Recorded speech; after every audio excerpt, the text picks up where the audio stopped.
Hey,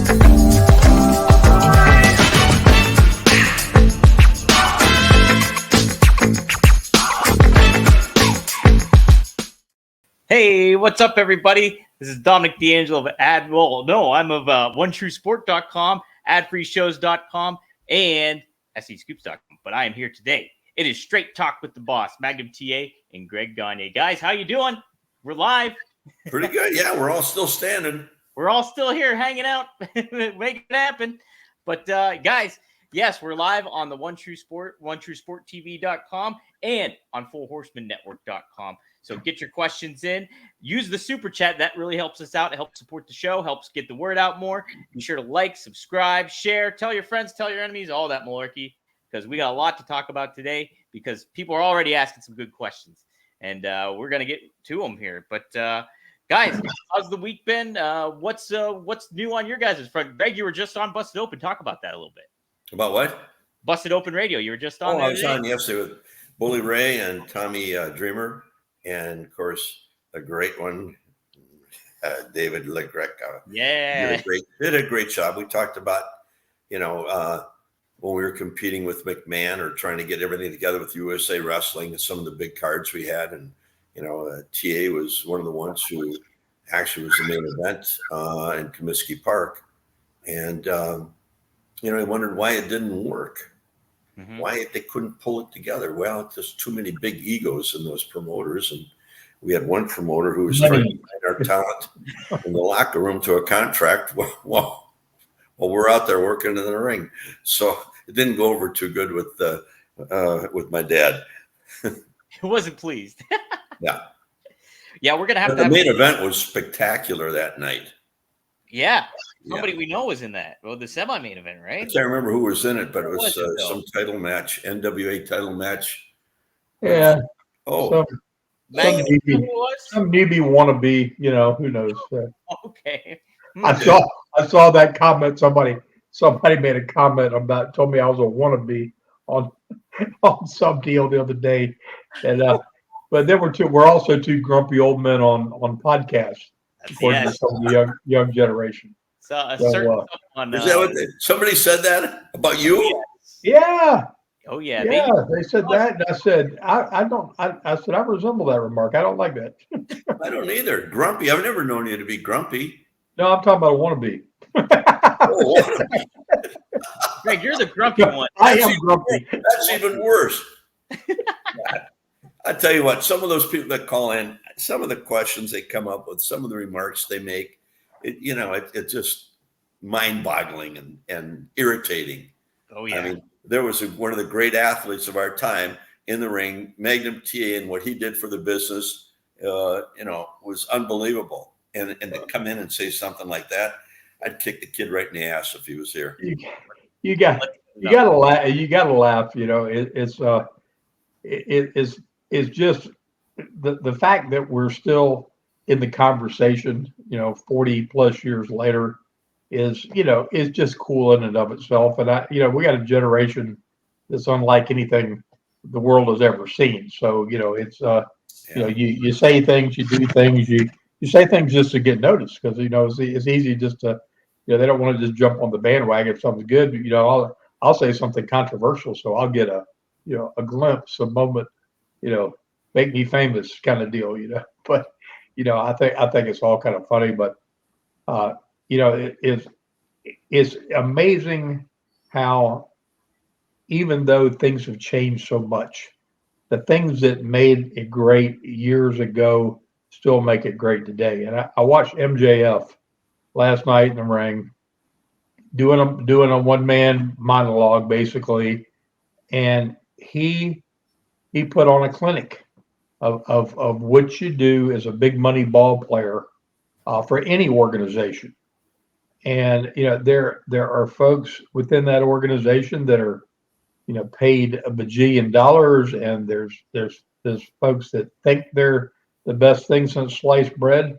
But man, that kid has got that it factor and knows how to talk and lay it all out there in such a way that it will get under your skin, because that's what you got to do. The interview's got to be something close enough to reality that it pushes buttons and grabs a nerve with someone. And I mean, no one is safe in his presence because he is laser focused. He's fantastic at what he does. I'm sorry he didn't make the move to the WWE, because watching him last night, he definitely could have held center stage in that ring with that big audience, and absolutely killed it. So, but he's still a young man. He's still got time to spread his wings and do whatever he wants to do. But man, I hadn't seen him in quite a while because he's been gone. But it really impressed me. He's kind of freshened his look up a little bit, and he's in the best shape he's ever been in his life. The way he looks, and it's good to see somebody that brings all those pieces to the equation that we just considered, table stakes, 30, 40 years ago. You weren't in the conversation if you couldn't speak, if you didn't look good, if you couldn't work your way around the ring and tell the stories and do all the things we talk about. And so it was refreshing to see that hasn't gone out of style. It's just the folks that can't do that well find lots of reasons to explain why it's not important. Yeah, absolutely. Greg, what do you think of MJF? I know we've talked about him before. Well, you know what? When you do an interview, the way we're taught, you have to talk from the heart. You have to believe in what you're talking about. Right. And he brings that all to the table. I mean, when you see him in the ring and he's doing an interview, you're getting the real MJF. I mean, you really are. And that's what sells tickets. Mm-hmm. Not trying to be somebody you're not and trying to express yourself that way, it always fails. And when you can learn how to talk from the heart, talk about through your real personality, who you really are, that's what gets over with the people. And he's getting over. That he is. He's talking from the heart. I mean, everything he says, you believe. Right. And he believes it. Otherwise, I believed it. It was. Yeah. I mean, he was calling it like right down the middle, and telling people like it was, and people that were all puffed up about what they thought they were doing well. He let them all know where they stood. And it's kind of the only thing about calling yourself the best in the world is kind of old, because I mean, Punk did that 10 years ago, and it was he was able to pull that shtick off, and that's the only piece of the whole thing that I would even remotely even say anything about. But it was also good. It really doesn't matter. But you got to believe you are the best if you want to be in that spot. You really do. And you want to convey like that you have that presence, and he has that presence that like it stands out above all the rest. I think on AEW in a lot of the ways of how he handles himself, what he can say, and just the body language and charisma he brings immediately. Like them kicking it off like that was the best thing they probably could have done. Magnum and Greg, I wanted to get your perspective on this. So in the promo though, he happened to kind of disparage some of the other talent when it comes to like a big name like Okada, kind of question his physique. And there were some other digs he took about Swerve, things like that. Magnum, did you take any exception to that, or how do you feel about that in the grand scheme of like, hey, you're supposed to kind of help put these guys over because then they look more legitimate? You've got to if you don't state what other people are afraid to say, he stated observations that someone sitting on a couch would say the same thing. Sure. You're supposed to be a big money ball player. When you're being represented as the top tier in professional athletics, then you need to look like you're bringing all you got. Mm-hmm. I mean, granted, everybody isn't going to be chiseled physique and whatnot, and you don't have to be, but you got to look like you're the best version of yourself that you're capable of being. And I think his observations were pretty spot on, because it's the old pride in your product and wanting to represent yourself, to the utmost of what that may be. And I mean, everybody's going to step their game up.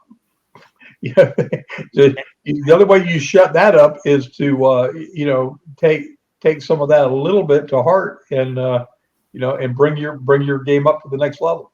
That's it. Did you agree with that assessment too? Exactly right. Yeah.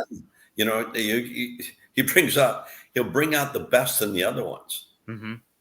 And he's saying it the way he sees it and the way he believes it. And and the couch watcher out there is probably feeling the same way he does, but they don't want to say it. Yeah. But I mean, I've watched their product, and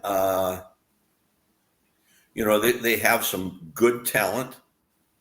I wouldn't say it's great talent, because they haven't reached that pinnacle yet. Mm-hmm. It's like they're trying to be somebody that they're really not. Mm-hmm. That's the impression I get from watching some of them.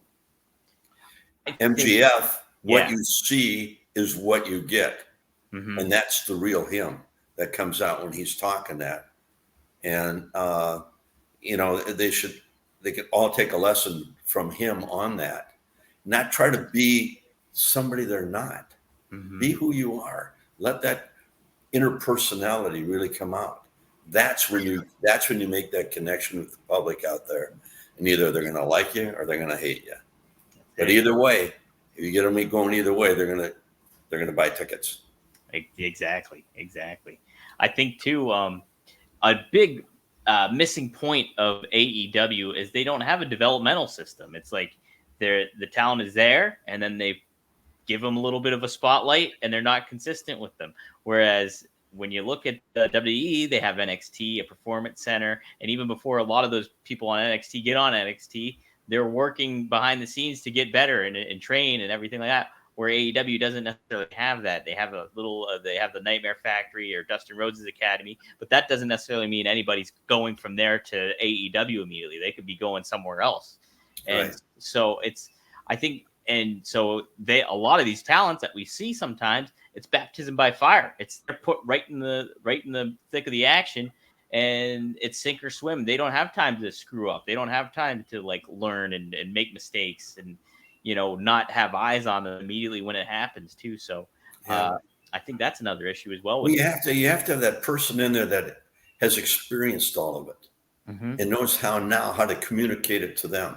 Right. And that's where my father was really good at it. But then we had guys like Ray Stevens and Nick Bockwinkel and even Jerry Blackwell. You looked at Jerry and for me, he was probably one of the best big men performers in wrestling. Yeah.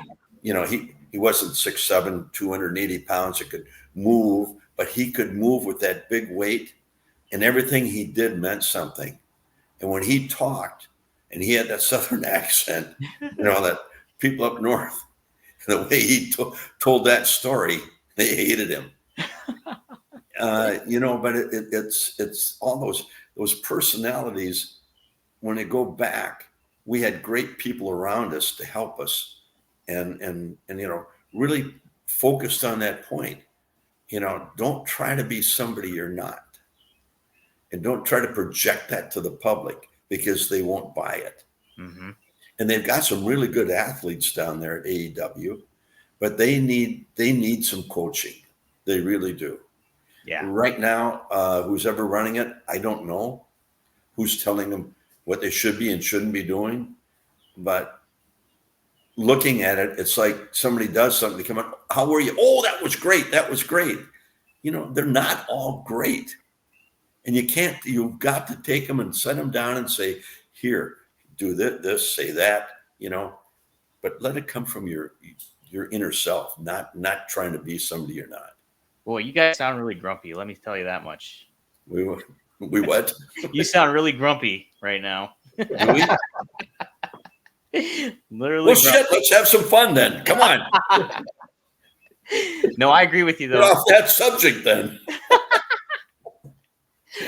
I do agree. How did our I missed her on NXT the other night. And TA, you said she sold a ton of action figures. How did she look in the ring? Did you get to watch her? Jordan. Yeah. Jordan. Yep.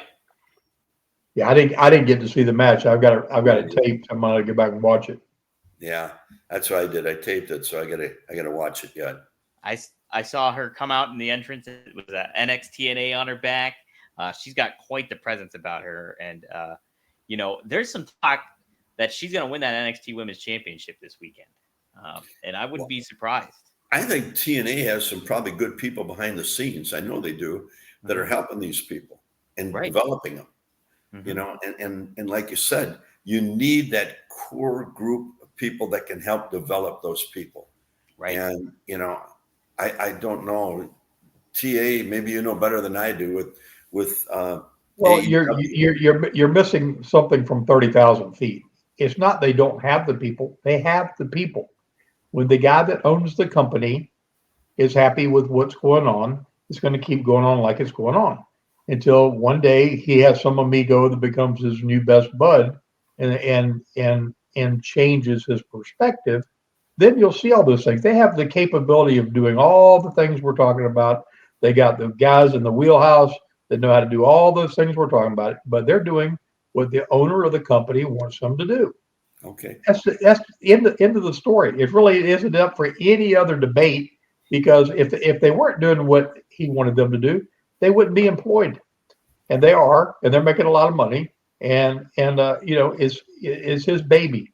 So, and again, it's his money and his toy, and he can do what he wants to with it. And if he ever, like I said, if he ever has a weekend with somebody that's, not afraid to speak their mind, and he finds, and he's in a good mood, and all of a sudden says, "Wow, you're right," then you'll see it change. But until then, all this talking, you might as well go talk to that that wall behind you, because it's not going to change. I only got half a butt left here after that ass chewing.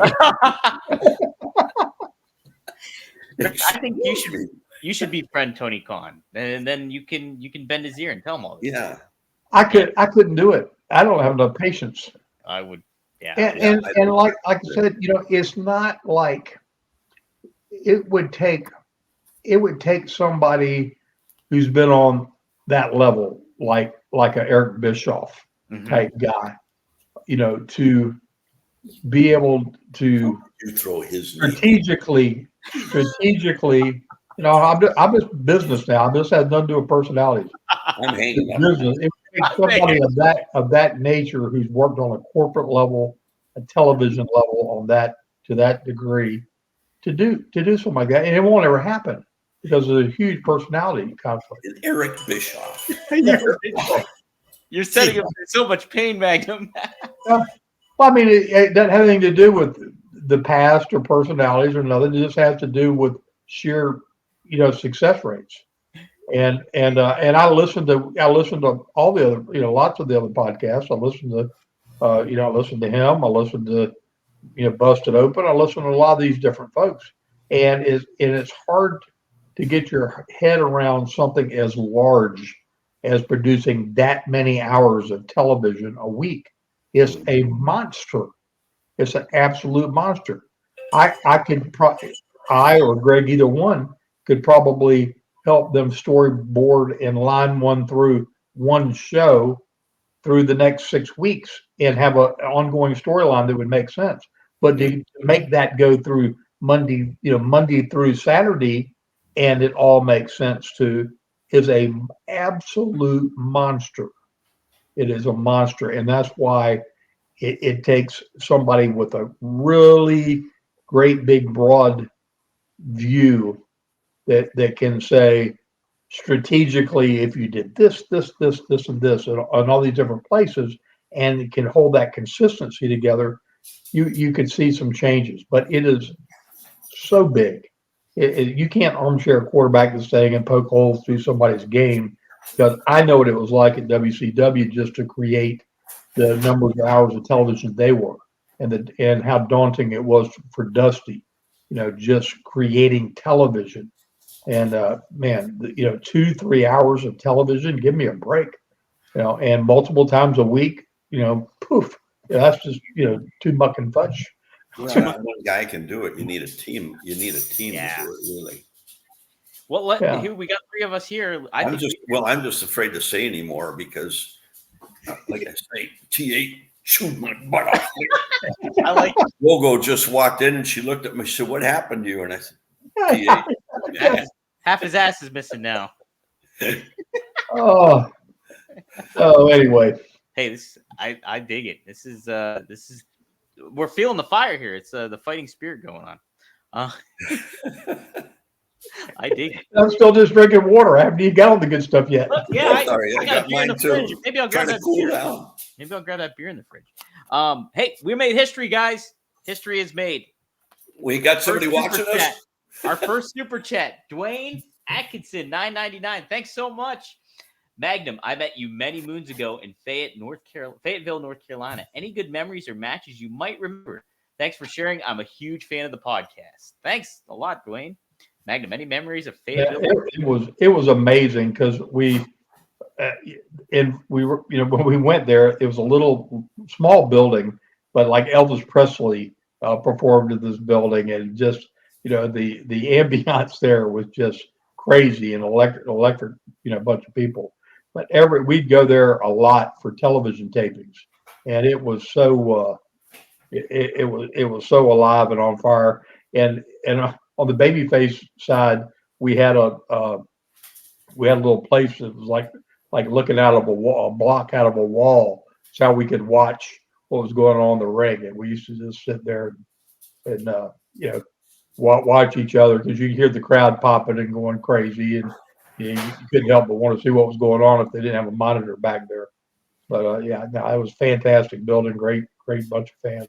Building only held maybe 2,500 people, but you felt like there was 15,000 in there. It was so loud and they were so electric. So it was a lot of fun. Oh, that's awesome. That's awesome. What song did you sing for him, Elvis? Yeah. I feel like I followed him around. Good one. I feel like I followed Elvis's footsteps because all the like places across Mid-South, a lot of places in like Shreveport or where we performed.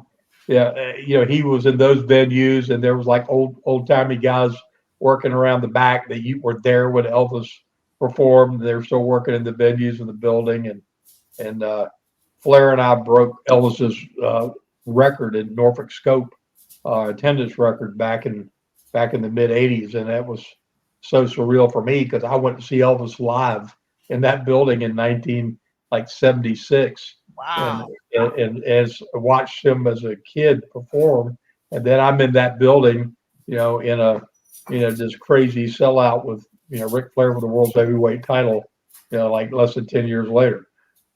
That's awesome! Wow, how cool is that? That's super cool. Oh, it's crazy. Really cool. I got to see Elvis in Vegas. One of his, it was a great show. It was a comeback show. And then they had us in the first 2 seats in the front row, and then Red West, one of his guys, Elvis was a big wrestling fan, and he said they came over and said, "Would you like to meet Elvis?" And I said, "Geez, I'd love to," but he had put on such a long show, and he was wore out afterwards. And they said he'd love to get, but Greg, I got back there and didn't get a chance to meet him. I wish I would have. In fact, on Sirius XM radio in my car, that's all I have on. Is it? Yeah, go dances to it while I'm driving along. I love it. Oh man, I love Elvis too. I think he's great. Yeah. Phenomenal entertainer. Phenomenal. So many. I think he influenced a lot of wrestlers too. You got to believe that. I mean, not just Honky Tonk Man. He loved wrestling. Yeah. Oh, that's great, man.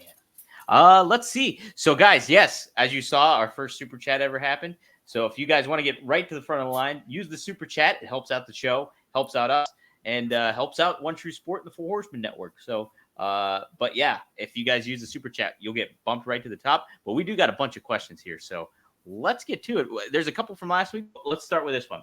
Magnum TA, how come WCW Saturday Night was never live? Eric Tate asked that. Do you know how come WCW Saturday Night was never live? Because back then, television was our sales tool. That's how we got people in the buildings. And a Saturday night performance somewhere was, $100,000 show typically. With a sellout building, you were looking at $80,000 to $100,000. So those all those shows that were taped, on Saturday mornings to make all that, put all that together, were done in, again, early on a Saturday morning. We knocked all that out in that little bitty studio, and then we were, off jumping on a plane, flying somewhere to go make the real money. So, before that transition happened, television was not a place where you were going to see main event wrestling. It just wasn't. As a matter of fact, the first special on TBS on the Superstation was this event that they did in the Omni, and Dusty would not let me work on that show because it was a free show. He didn't want me to do any main event type work on anything that was on TV for free. The whole idea was if you did it, you came to the arena, you see him wrestle.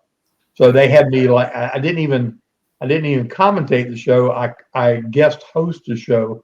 They had me come in riding on a motorcycle down the streets of Atlanta, and then superimposed me in a. I just came like I came through the door out of the leathers, and all of a sudden I was in a tuxedo, and I cut like 2 or 3 spots that they inserted in the show, and that's all I did. And and again, that's 1985. So it just shows you that, that whole transition that took place where, television became the place where you really got your entertainment value, and it was generating money rather than, them having to pay money to be on television for, advertising purposes. Then it became a money generator. So that whole script flipped, in that 3-4 year period of time. And, Greg and I both missed out, on all those opportunities. What it could have been. Greg, was that Vern's kind of philosophy too? Was what Dusty was doing with Magnum and stuff like that for his top stars? Yeah, basically same. Yeah, once in a while. I mean, the AWA ran 2 angles a year. Yeah, and it carried it all the way through. And one in the fall and one just before wintertime, just before like January. And those carried it all the way through. And the arenas were full wherever we went. You gave them a couple things on TV to tease them, but that was just basically used to build up the arena programs. Mm-hmm. And you didn't give it away. And it worked, for a number of years. It worked fantastic from the 50s right up through the mid 80s until, TBS and McMahon got going on it, and they've turned the whole industry around, and they've done phenomenal with it. I mean, I give McMahon credit. I mean, the WWE and the guys running it now, I mean, fantastic programs, and they're selling out everywhere they go, and they're worldwide. I mean, they've really put professional wrestling. It was always on the map, but now it's global. It is, and I said this on Monday on one of my shows that I do, that like Raw, I watched all Raw, and 3 hours is a long time to watch wrestling, but I enjoyed it. Like I did enjoy it, and like the stories that they were spitting through and everything like that, and how all these kind of characters and personalities were converging on one another. It's just in a really good spot right now. WWE is when it comes to stories. Yeah, it really is, and that's a lot of work. Or to put on a 3-hour show every week, and have all those storylines going. I mean, it's phenomenal. It's really a great job that they do. Hey, we're cooking fire in the chat here. We got another super chat already. $5. Thanks, B40. B40. Does Greg have any old AWA belts, ring skirts, or pieces of old interview sets? Do you hold possession of? I know you got interviews. Yeah, I've got a few around. Yeah, they're all on the VC. Via what are those little VCF? Yeah, and then I've got the US or the AWA light heavyweight championship, or not light heavyweight, the US championship, TV championship. Yeah, people want you to put the belts on the air here at some point too. Well, we show them sometime. TA, you got one, don't you? He's got that good one, that doozy back. Oh, I got the one in the background. I don't have any of the original belts. It is like. And it's funny, the U.S. belt that Nikita and I had the best of 7 series for, has disappeared off the planet. No, that's a great, like a great mystery in life. Really? We shot this angle when I was working at WCW, where Nikita was going to try to hit, I think, Sting with the belt, and he was going to run it into the ring post. And Dusty thought he could hit it so hard he could break the belt, because they were going to retire the belt and come up with a new one. And anyway, it didn't work. Nikita did everything he could. He couldn't even put a dent in the belt. It was that Reggie Parks made that thing, and you've probably driven a Mack truck over it, and it wouldn't have broke. But anyway, it was at center stage, and where we shot the angle, and that's the last time the belt's ever been seen. And we don't know whether they accidentally got thrown away. We don't know what's happened. But in the big collector world of belts, I know the guy that owns the original silver belt that Wahoo and I fought over, but that belt has never resurfaced. My goodness. Holy crap. I have a replica of it somewhere around here. But everything I've got is replicas. I've got nothing original.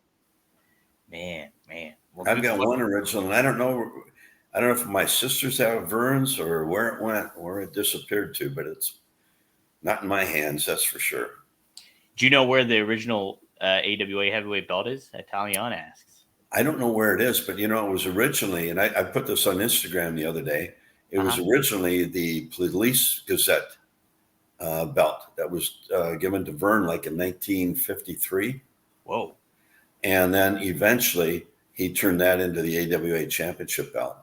Oh, how about that? That's sweet. Yeah. And I wish I could find the thing, but I don't know if my sisters have it. Nobody will speak up. So yeah, I know I don't. Well, I'm going to pop up some of the old questions from last week before we tackle some of the new ones here. We'll do these a little one by one. Matt Karcher asks, did either of you ever interact with Gino Hernandez? Gino? Yeah. I didn't have the opportunity, no. No? How about you, I Matt? did. Mm-hmm. So I did. So I'd been in the business 6 months, and I was working for Joe Blanchard, and Gino and Tully were our heel tag team. Mm-hmm. And so I got to spend some time around him, and what a just massively talented guy Gino Hernandez was. Gino would have been, who knows what, world champion many times over had he not passed away early. But super talented guy. Kind of funny to be around. And again, when I met him, I was green. I'd been in the business 6 months, but he was a very, very talented individual. Yeah, I know. Initially, that MJF's gotten a lot of comparisons to him in certain ways. Do you see any comparisons in between the two, him and Gino Hernandez? Well, it's so hard to compare, because I mean, MJF is a real heel. He can be a real heel, mm-hmm. And Gino certainly was right in that mold. He was very comfortable in that role, liked it, and he liked playing the playboy. And I think he dated some Hollywood movie starlets back in the day, and he was certainly living the life, so to speak, way beyond where anybody his age, usually was at that time of the business. So,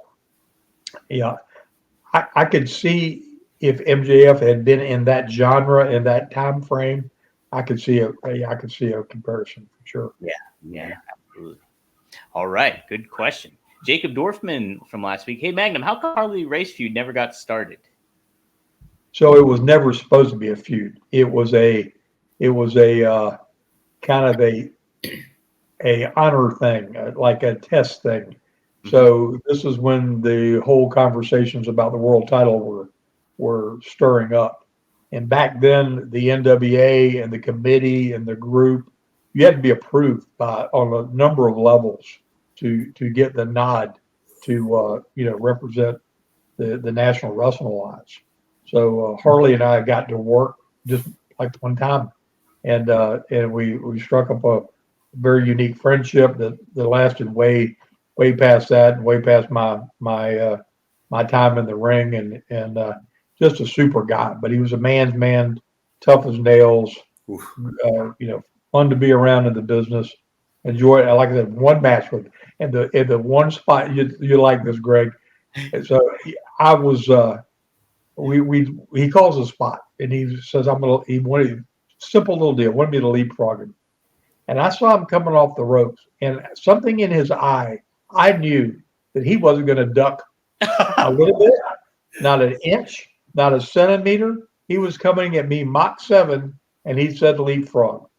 And by the grace of God, somehow I managed to leapfrog him and to say white men can't jump. Well, this white man jumped that day because I had Harley Race coming at me with them eyes blazing, and I just knew I was not going to screw this up. But I will never forget it. I mean, there wasn't even a bend in his knee. It was like he was just running stiff like. He was non. And you talk about being tough. He was with Larry Hennig. They were tag team partners in the AWA for a long time. And after a match one night, they went into this restaurant downtown Minneapolis, just on the edge. And some guys started giving. There was 3 guys there, and there was Harley and Larry. And these 3 guys started giving him a lot of crap.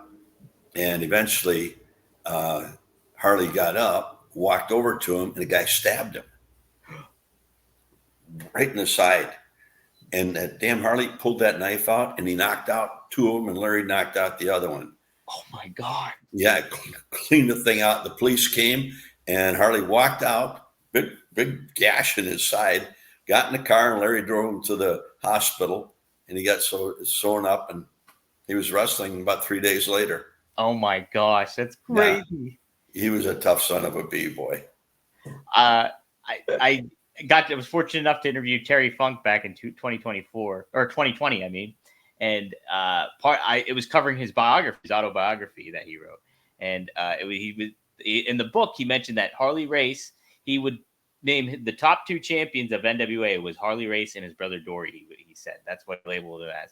And he was like, he's like, my brother, he gave his reasons why for his brother. And then he said, the reason I say Harley is because he would kick my ass if I didn't say that. So, that's true. Yeah. Yeah. So, well, he epitomized everything that you think of the NWA. He was the poster child for all that and then some. Yeah. You're not going to find somebody like that again. That's for sure. Not today. Not today. If you do it, they're going to be locked up. I know, right? Exactly. Next question. Paul Shaw asked Greg about going to Germany to watch Patera lift and how much he thought Patera weighed at the time. Did you go to Germany to watch Ken Patera lift there? Yes, I did. I went to Vern. He was going to do the Olympics. Vern sponsored him, and then he was going to, come back, and Vern was going to train him, Flair, myself, Brinzel, the Iron Sheik, and Bob Ruggers. So I had a chance to go with Ken over to Munich. Now, Ken was weighing 340 pounds at the time. Wow. He was the first man in the world to press 500 pounds over his head. And the Russian, what was the Russian guy's name? Vasily Alexiev. Yes. Well, geez, thank you. And so Ken, busted his ass this whole time. He gets to Germany, and then about 2 nights before the lift, he runs into a German girl over there and parties with her for 2 solid nights. So now they come to the big lift. Everybody's there to watch these 2 guys. Patera, the first one to do 500 pounds over his head. So you get 3 lifts, So Ken now is hungover. No. Oh. So what he does is the first lift, he's going to psych the Russian out. He passes on it. So that's one miss. You get 3 misses. You just didn't do it? Didn't do the first lift. What a power. He's going to psych him out. Second lift, Patera passes. Right? So now he's got two against him. So now the weight's going up, and he hasn't warmed up. So finally, the third one, now he's got to make the lift. He grabs the weights, and he loses them, and he loses the whole thing. He trained all that time, 4 years for this thing. First man to lift 500 pounds over, and I don't know what it was. It was 3 something or 4, and he's fumbled on that. So he was 3 passes, he's out disqualified. The Russian then sets a world record. He gets over 500 pounds. Dang it, Ken. Dang it. He was destined to be one of the boys. Well, then him and I traveled around Europe a little bit. We went into Czechoslovakia, which was under communist control at the time. And we stay in this hotel. And we go downstairs, and we go down to, there's a bar, and then the bar was closing up because there was something going on downstairs. So let's go down there and have a couple drinks.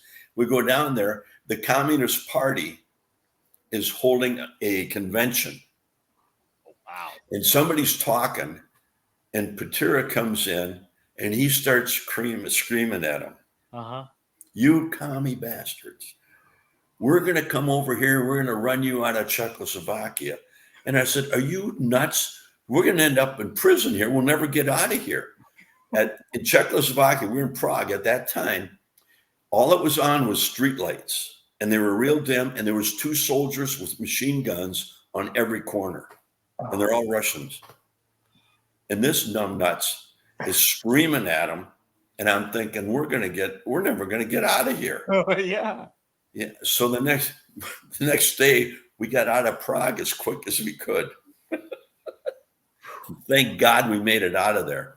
I don't think they understood him, didn't understand the English, but he was swearing at him and screaming at him. And I'm going, God almighty, Ken. He's Ken.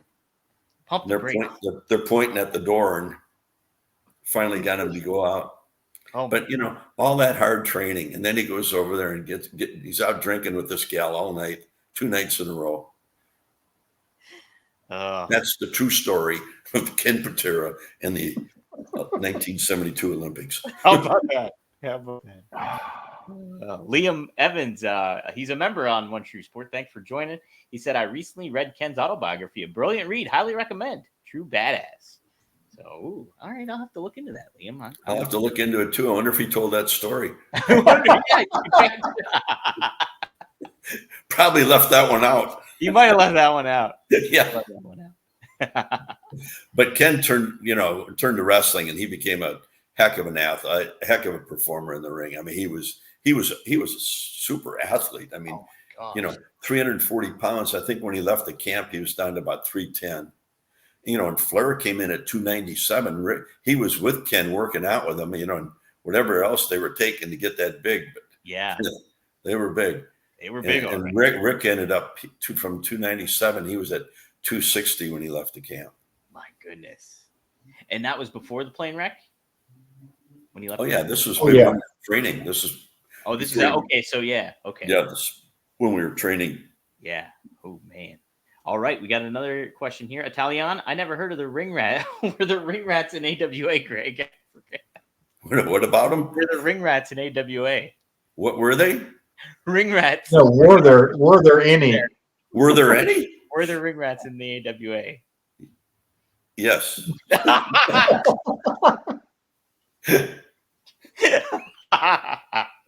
that was the perfect answer. That's all you need to say. What was that movie where the rats all came in? Yeah. That's what it looked like when you went back to the hotel. There we go. No wonder Ken Patera loved it up there. But there were a lot of them. They were very good. They called them rats. They were nice ladies and had a lot of fun. I'm glad I asked. We had some very good times. What a bunch of good gals there. Let's see here. Hey, yeah, Mike Hoop, thanks for joining. We got a new member. I think he joined our contender. So thank you, our contender tier. Guys, you can sign up for 3 different tiers real quick. It's a contender, it's workhorse, or it's the traveling champion. So take a look, onetruetv.com. Go to the join button after we're done with this show and check it. Take a look, see if it interests you. We got some good stuff cooking there. Okay, Robert, your dealer's choice. What question we got going on here? pop something up. CB, Dom, thanks again for sharing the Terry Funk's last interview. Yes, I put that up on the channel, actually. Thank you. It was Terry Funk's last interview, so take a look on that. Eddie Prather, Greg, do you have any good Larry Zbyszko stories? None. 0. No, he married my sister and divorced her. Oh, there we go. No there good Larry Zbyszko stories. No, I don't have any. Larry was kind of a low, he was so into himself. His ego took over, and he was really to sit and talk. You couldn't talk to Larry. Uh-huh. He talked the whole time. Yeah. And all he talked about was Larry. That's my only Larry Zbyszko story that I have. That you have. All right. Hey, Paul Bromwell. Hey, he's one of the co-owners of One True Sport. He just said, wanted to say, love Greg and Magnum and thank them for all the great stories. Dom, we love you too. Oh, thanks. Jeez. Oh, thank you, Paul. How about that? Thank you very much. Yes. Yeah. We got one viewer. We got one viewer. Actually, Greg, we're over 300 viewers right now. We got how many? 300. Tune in. Woo. Yeah. Woo. That's a woo. That deserves a woo. All right. Italian, I love NXT. What does Magnum and Greg think of NXT? Magnum, let's start with you. Of NXT, I think there is brilliant because they took what was kind of like looked at way down the road like a farm club and turned it into yet another main event brand. And it is it's fantastic brand, and it truly cultivating talent and getting them comfortable and ready to be on a bigger platform as far as performing in front of the live arenas and these big shows. I mean, Steiner's son, Bron Breakker, is like the poster child for somebody coming through a system. Great athlete, great lineage from great genes from his dad, but to come completely through that whole system systematically and now be poised to be like a meteor coming into the main event status is just a real testimony to what that whole process does, and has produced so many stars, Becky Lynch, Ashley, on and on and on, that all came through the system, so it works. And there's a lot of us old guys that weren't sure how well it would work in the beginning because we all came from the days of the territories and this, that, and the other. But the fact of the matter is, there's a lot that you can learn being on the road, and a lot of it's not good. And when you have somebody systematically looking at ways to perfect ways to do things and show you, things to do that you can make your own, but ways to improve your skill levels, your mic skill levels and everything else, it's crazy not to take advantage of something like that. And and quite frankly, that is why they're continuing to flourish and grow as they are. So, I never thought in a million years that it would be something that would entice a Shawn Michaels to want to be there and find substance in that, because I know what it was like for me being in my early 20s, or my late 20s, early 30s, trying to work in that role, and where Shawn came into that role later on, but such a student of the game as he was, and able to now share that with this new generation. And I see Michael fairy dust sprinkled all over Logan Paul, and just the things that they're doing is having a bigger impact than, as great as their careers were, being able to gift so many people with your knowledge and your insight and what you're able to give is what Dusty did when he was still with us, and these guys are just carrying on. So yeah, I'm a huge fan of NXT and everything they're doing down there. 100%. Greg, didn't you go down there to the Performance Center before? Is that true? Have I seen you down there? I sent some people down to him. Jessica. Yeah. Tiffany No, but Scott. were you there? Were you a guest coach there or something like that once, or am I mistaken? No, I think you're making a mistake there. Okay. I thought No, but the TA said it all there.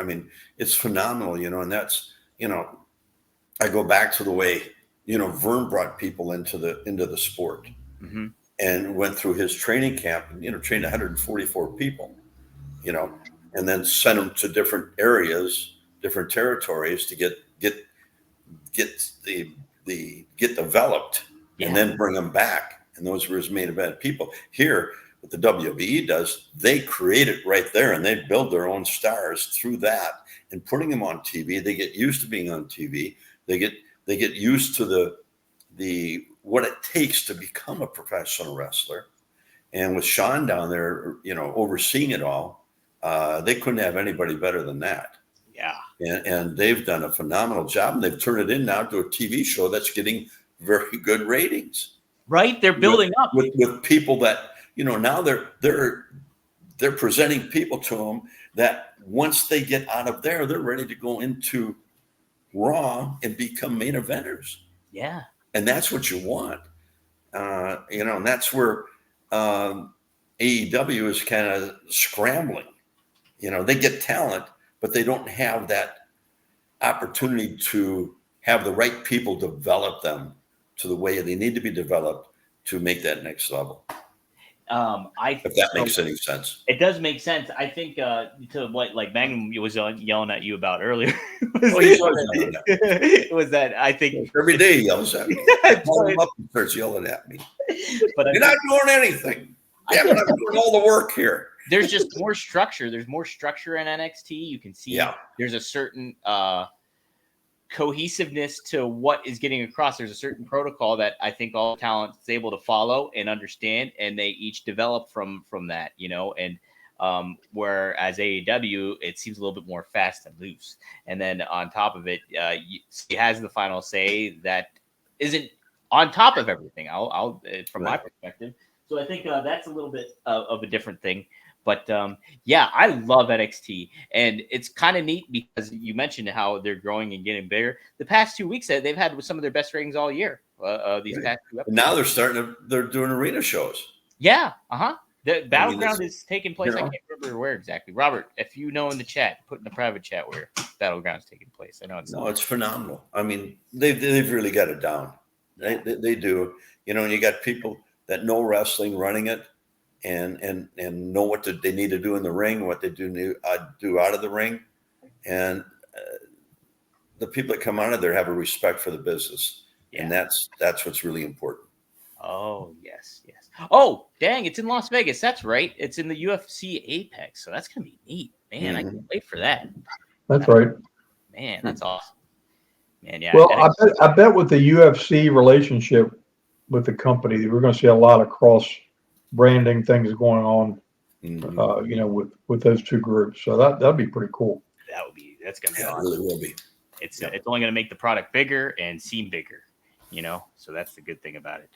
Darren Staley, he said, thanks Darren for telling Paul the super chat was broken. So that's Paul chimed in there to test out the super chat. We appreciate it anyways. Thank you, Darren, for the $4. He's gonna be a member tomorrow. He says he's gonna sign up tomorrow, so that's good to hear. Thank you. Here's a good super chat question. Robert, why don't you pull it up? We got a few more. I want to tackle a couple of them. Liam, he says, hey, Dom, just wondering if Greg or Magnum have ever been over to the UK. Have both of you been over to the UK or just? No. No, you haven't? I was supposed to go for WCW as an agent back in 88, 89, somewhere in there. But something happened, and Grizzly Smith ended up taking my spot, and I didn't go. Oh wow! But I've never been.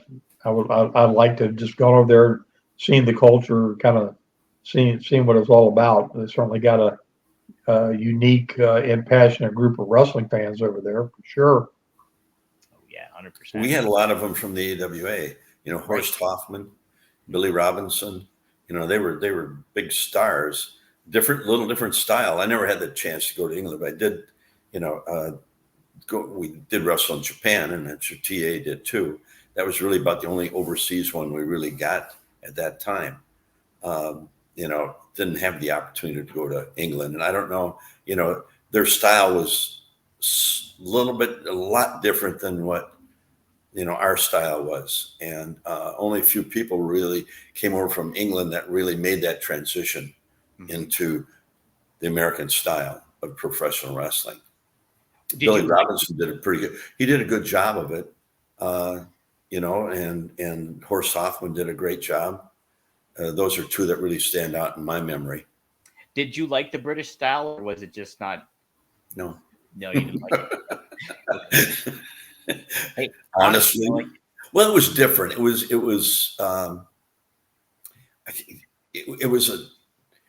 a different pace, and it was. I mean, I wrestled Billy a couple times in the ring. Yeah. And you really, for it to be a good match, you had to wrestle his style. If you tried to wrestle our style, the match wasn't very good. It was okay. It was a good match, but it wasn't, the kind where you really can get the people going.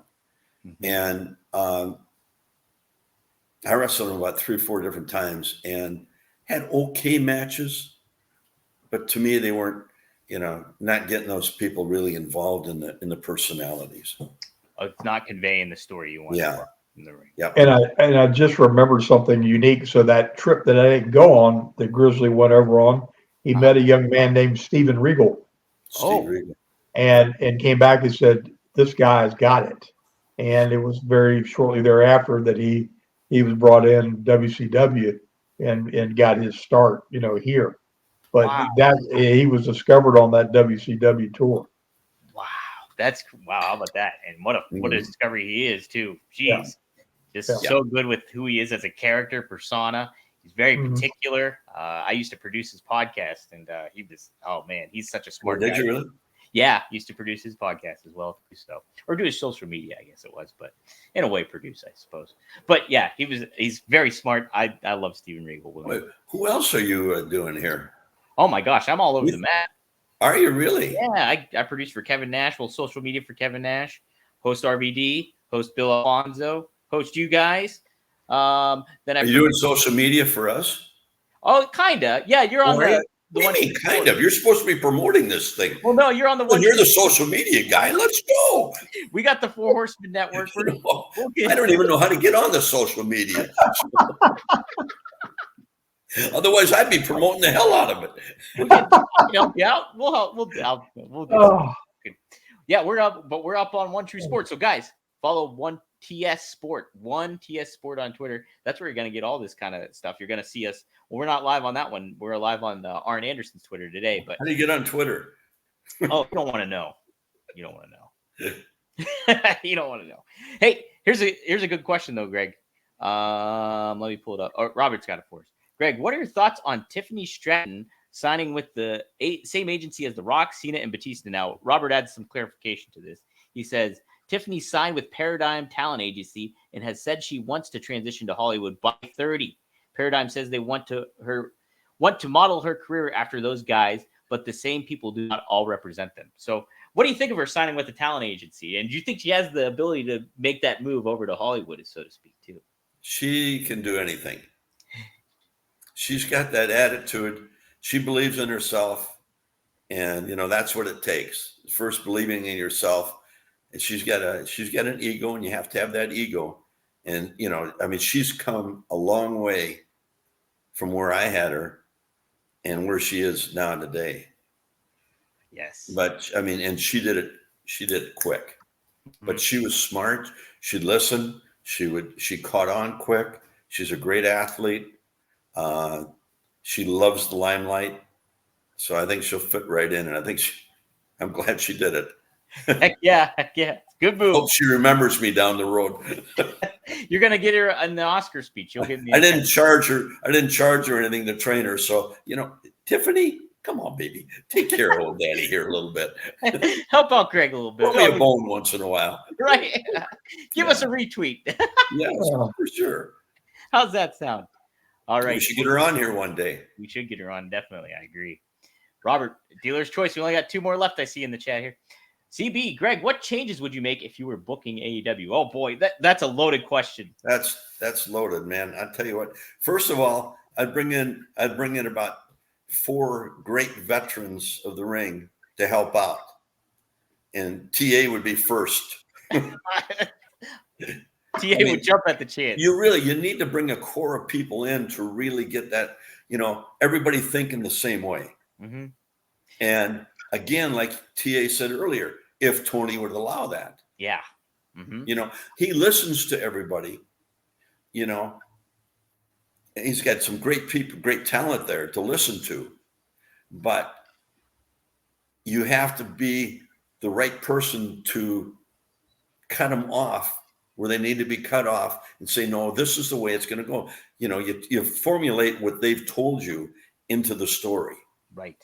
And their storylines are just, to me, they're so chopped up. Mm-hmm. They go in one direction, all of a sudden the next week they're somewhere else. And you really, to do that, to that big an operation, you need a core of really solid veterans. And I'm sure they have a few down there. They need a few more added to it. That's just my thought on it. TA, what do you think? No, it was your question. I'm not taking your question. What do you mean you're not taking my question? Flew right over to you. Tag team here. Jesus, I tell you what, you sure throw in the towel quick. Holy Christ! No, throw me right under the bus. A monkey throwing the bus. God. All right. We got one more question lined up. Jacob Dorfman. Hey, Greg. Now we talked about Rick Martel last week. Pop it back up, Robert. Hey, Greg, do you think Rick Martel has a hard time as champ because he didn't beat Nick? So we didn't mention that he didn't beat Bockwinkel. Do you think that kind of slowed him down a little bit since he never beat Bockwinkel? Not at all. I don't think that was the case at all. No, not at all. Mm-hmm. No. Rick is a good performer in the ring. Mm-hmm. Really good. And I don't want anybody to take this wrong, but there's just something just missing.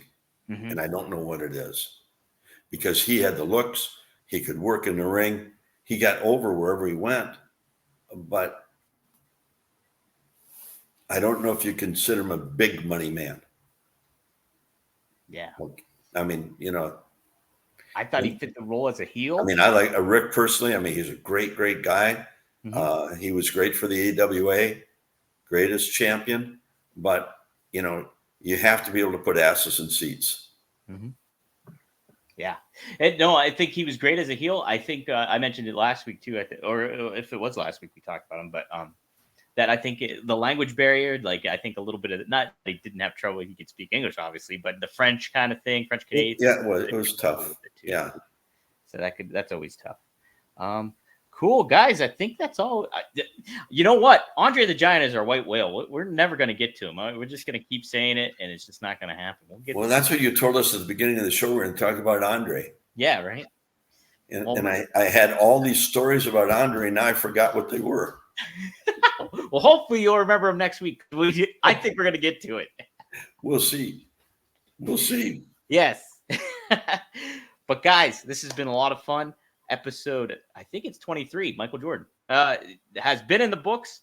We had our first ever super chat, so thank you guys for doing that. Thank you to Darren Staley. Thank you to Paul Bromwell, one of our co-owners here.